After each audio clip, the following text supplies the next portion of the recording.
মাসিক অবস্থায় যে নামাজগুলো ছুটে যাবে সেগুলো আর পড়া লাগবে না, সেগুলো মাফ।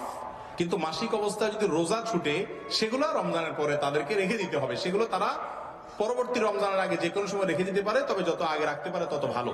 এগুলো যে এক নাগাড়ে রাখতে হবে এমন কোনো কথা নাই। ভেঙে ভেঙে আজকে একটা, 2 সপ্তাহ পরে একটা, 1 সপ্তাহ পরে একটা, বা সুবিধা অনুযায়ী রাখলেও রাখতে পারবেন, কোনো অসুবিধা নাই।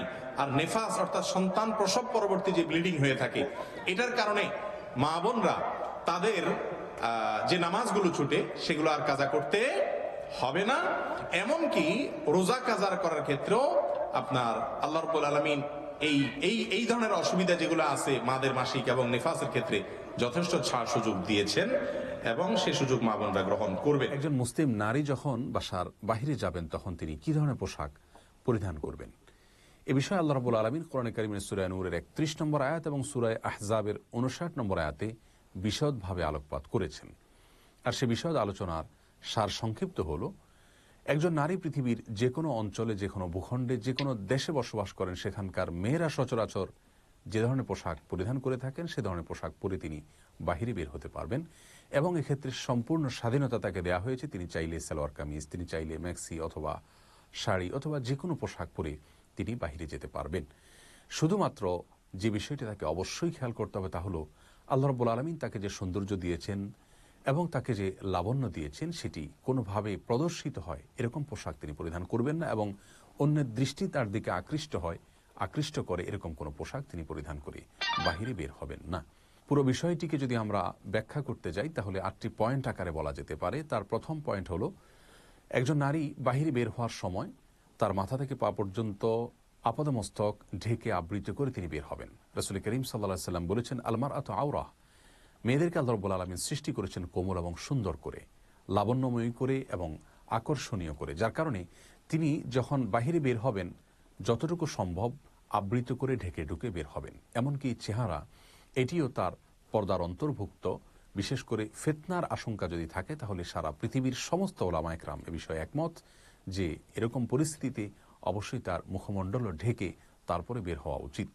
আল্লাহ রাব্বুল আলামিন কোরআনে কারিমে মুসলিম নারীদেরকে নির্দেশ করেছেন, ইউদিনিনা আলাইহিন্না মিন জালাবিবিহিন্না, তারা যেন তাদের মাথার উপরের কাপড় ওড়নাকে যেন তারা টেনে দেন এবং তাদের সৌন্দর্যকে ঢেকে আবৃত করে যেন তারা বের হন। আজকের ফিতনার যে যুগ আমরা প্রত্যক্ষ করছি সেটা বলাই বাহুল্য। অতএব এই ফিতনার আশঙ্কা থেকে বাঁচার জন্য পরিপূর্ণভাবে পর্দা করে তারপরে বের হওয়া উচিত। এটাই শালীনতা, এটাই সৌন্দর্য, এবং এর মধ্যেই দুনিয়া এবং আখিরাতের নিরাপত্তা নিহিত রয়েছে। দ্বিতীয় যে বিষয়টি খেয়াল করতে হবে পর্দার জন্য তা হলো, যে পোশাক পরে তিনি নিজেকে আবৃত করে বের হবেন সে পোশাকটা যেন মৌলিকভাবে আবার এমন না হয় যে সেটি অনেক বেশি আকর্ষণীয়। যেমন আজকাল অনেক বোরকা আমরা দেখতে পাই যে বোরকা এত বেশি চাকচক্যপূর্ণ এবং এত বেশি জাঁকজমকপূর্ণ, এত বেশি কারুকার্য সেখানে, এত বেশি রংচং সেখানে, যে সেই বোরকাই বরং অন্যের দৃষ্টিকে অনেক বেশি আকৃষ্ট করে। সে বোরকার উপরে বরং আরেকটি বোরকা পরার প্রয়োজন হয়। তাহলে এরকম কোনো পোশাক তিনি পরবেন না, এরকম কোনো বোরকা ইত্যাদি তার পরা উচিত নয়। তৃতীয়ত যে বিষয়টি তাকে খেয়াল করতে হবে তা হলো, এমন কোনো পোশাক তিনি পরে বের হবেন না যে পোশাকটি অনেক বেশি পাতলা, যার কারণে তার ভেতরের অংশ প্রদর্শিত হয়, দেখা যায়। চতুর্থত যে বিষয়টি খেয়াল করতে হবে তা হলো, যে পোশাক তিনি পরে বের হবেন সে পোশাকটি খুব বেশি টাইট ফিট যেন না হয়। যদি খুব বেশি টাইট ফিট হয় তাহলে তার শরীরের বিভিন্ন অঙ্গ প্রত্যঙ্গ এবং বিভিন্ন সৌন্দর্য সেগুলো প্রদর্শিত হবে, যা কোনোভাবেই শালীনতার মধ্যে পড়বে না এবং তার নিজের জন্য কল্যাণকর হবে না। 5 নম্বর, আতর, পারফিউম অথবা সুঘ্রাণযুক্ত কোনো প্রসাধন ইত্যাদি ব্যবহার করে তিনি বাহিরে বের হবেন না।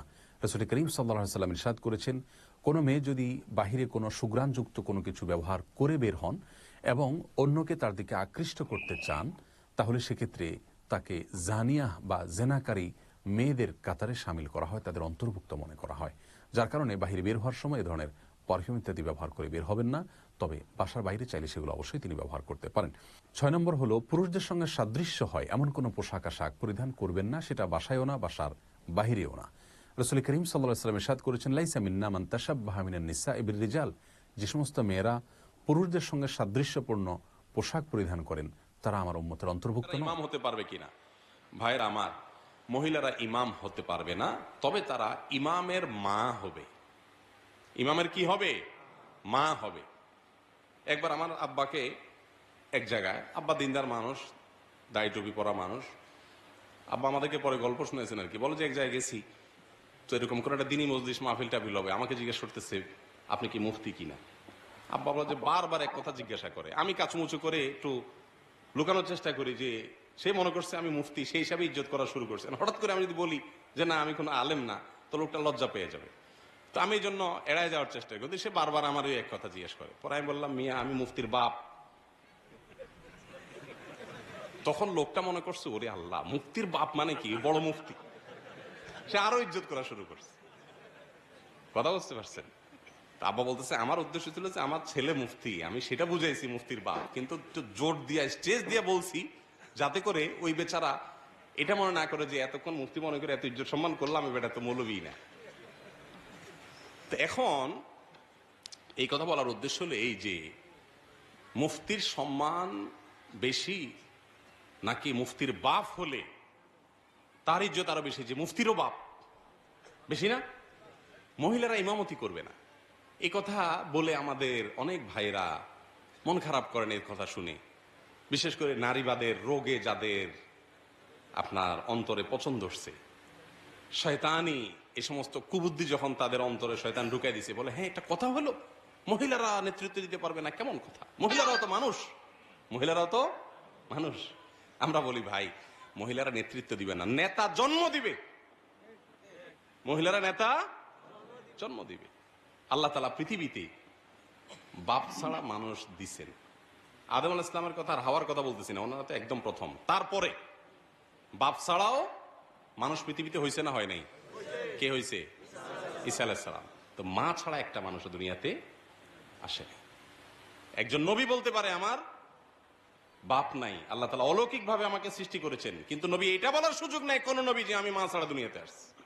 নারী জাতিকে আল্লাহ তাআলা মর্যাদা দিচ্ছেন না, দেন নাই? মানে উম্মুল আম্বিয়া, উম্মাহাতুল আম্বিয়া, উম্মাহাতুল মুরসালিন, কত মর্যাদা। তাদেরকে আইনা জামাতে ইমামতিতে দিতে হবে। ইমামতি করতে দিলে আপনি পিছনে মুক্তাদি নামাজ পড়বেন না চোখের জেনা লিখতে হবে? মহিলারা কি কবরস্থানে যেতে পারবেন এবং কবর জিয়ারত করতে পারবেন? মহিলারা কবরস্থানে যেতে পারবেন কি পারবেন না, এ বিষয়ে ফোকাহে একরামের মধ্যে একাধিক মত রয়েছে। অনেক ফোকাহে একরাম তথা জমহুর, বেশিরভাগ ফোকাহে একরামের মতে মেয়েরা কবরস্থানে যাবেন না, শুধু পুরুষরা কবরস্থানে যাবেন। জমহুর ফোকাহে একরামের দলিল হল নবী করিম সাল্লাল্লাহু আলাইহি সাল্লামের সে হাদিস, যে হাদিসে বর্ণিত হয়েছে যে আন্না রাসূলুল্লাহ সাল্লাল্লাহু আলাইহি সাল্লাম লাআনা যাওয়ারাতিল কুবুর, ওই সমস্ত মেয়েদের প্রতি আল্লাহ তাআলা লানত বর্ষিত হয়, তারা কবর জিয়ারত করতেই থাকে। তিরমিজিতে হাদিসটি বর্ণিত হয়েছে। তো এই হাদিসের আলোকে মহিলাদেরকে কবর জিয়ারত করাটা ব্যাপারে জমহুর বা সংখ্যাগরিষ্ঠ ফুকাহা একরাম নিরুৎসাহিত করেছেন এবং মাকরুহ বলেছেন। এর আরো নানা কারণ তারা উল্লেখ করে থাকেন, যে তারা অনেক বেশি আবেগপ্রবণ হয়ে থাকেন, সেখানে ভেঙে পড়বেন এবং তুলনামূলকভাবে পুরুষদের চাইতে আবেগপ্রবণ হওয়ার কারণে সেখানে অনভিপ্রেত কোনো পরিস্থিতির তৈরি হতে পারে। তাছাড়া কবরস্থানে গ্যাদারিং থাকে পুরুষদের অনেক বেশি, সেখানে তারা গেলে তাদের প্রাইভেসি লঙ্ঘন অনেক কারণের ভিত্তিতে মহিলাদের কবর জিয়ারতের ব্যাপারে জমহুর বা সংখ্যাগরিষ্ঠ উলামারা নিরুৎসাহিত করেন। ফোকাহে আহনাফ এর বিশুদ্ধ মত অনুযায়ী, ফতোয়া অনুযায়ী মেয়েরা কবর জিয়ারত করতে পারবে। পুরুষদের জন্য কবর জিয়ারত করা মুস্তাহাব, মেয়েদের জন্য কবর জিয়ারত করাটাকেও তারা মুস্তাহাব বলেন। এবং যে হাদিসে কবর জিয়ারতকারী নারীদের প্রতি লানত এবং অভিশাপের কথা বর্ণিত আছে, তার জবাবে তারা বলেন যে সেখানে আসলে হাদিসের ভাষ্যটা হলো জাওয়ারাতুল কুবুর, অর্থাৎ যারা কবরস্থান জিয়ারত করতেই থাকে, ওখানে পড়ে থাকে অনেক বেশি, তাদের প্রতি এই ভৎসনা এসেছে। কিন্তু মাঝে মধ্যে কবর জিয়ারতকারী যারা, তাদের জন্য এটি প্রযোজ্য নয়। অতএব কোনো নারী যদি নিজেকে নিয়ন্ত্রণ করতে পারেন, সেখানে গিয়ে তিনি ভেঙে পড়বেন না, কোনো অনভিপ্রেত পরিবেশ তৈরি হবে না, এরকমটি তিনি নিশ্চিত করতে পারেন, নিজের প্রতি আস্থা থাকে, তাহলে সেক্ষেত্রে তিনি সেটি করতে পারেন। এদের সুন্দর কণ্ঠ এটাও পর্দার অন্তর্ভুক্ত।